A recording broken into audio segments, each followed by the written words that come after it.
Good morning. It's time for our couples devotional. We are going to finish up today on the fruits of the Spirit and how we can apply that to marriage. So our last fruit is self-control. As we've studied in Galatians 5, starting in verse 22, we've seen that the Holy Spirit produces fruit in our lives. And we've gone through love, joy, peace, patience, kindness, goodness, faithfulness, gentleness, and today then we're going to look at self-control. So what we've realized is that with the Holy Spirit in us, we can consider and think about how we are changed. And I want to bring us back to our Foundations book. In one of our lessons, we learn about this idea of the defining moment. And we recognize that in 2 Corinthians chapter 5, it says, anyone who belongs to Christ has become a new person.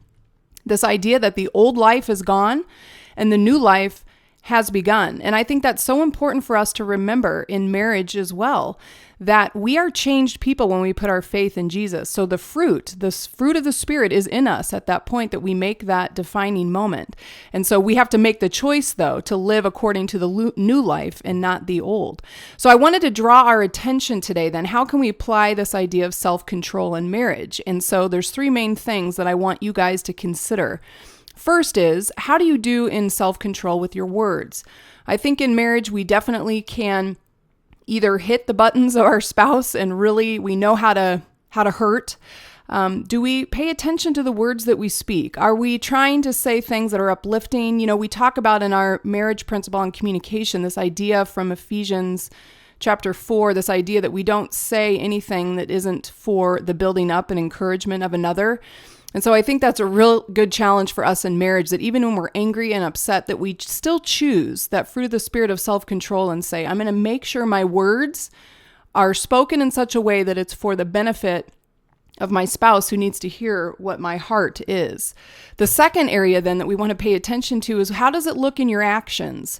You know, again, go back to our marriage principle number 1 about love is a choice, not just a feeling. And we talk about this idea of learning how to love your spouse the way they need to be loved, their love language that we talked about. You know, show it by your actions that you're putting your spouse above yourself. And again, that is an act of your will. It's a choice that you make. It's a choice that you say, do I live by that fruit of the Spirit in my life of self-control where I can determine which direction I'm going to go here? Or am I going to just freewheel it and do it however I want it and the way my emotions would lead?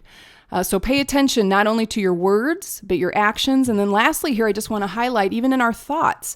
You know, we talk about in that first marriage principle also this idea of setting your spouse apart from other men and women.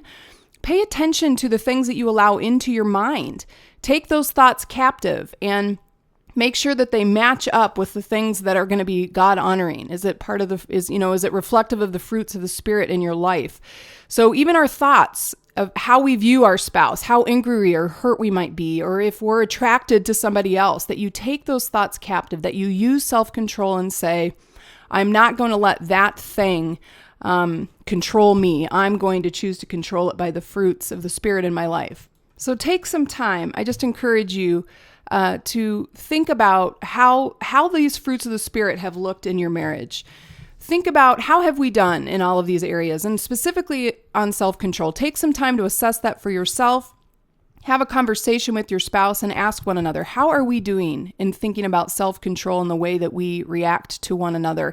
And I promise if you keep in step with the Spirit, you will do things that are going to build up and breathe life into your marriage and not death.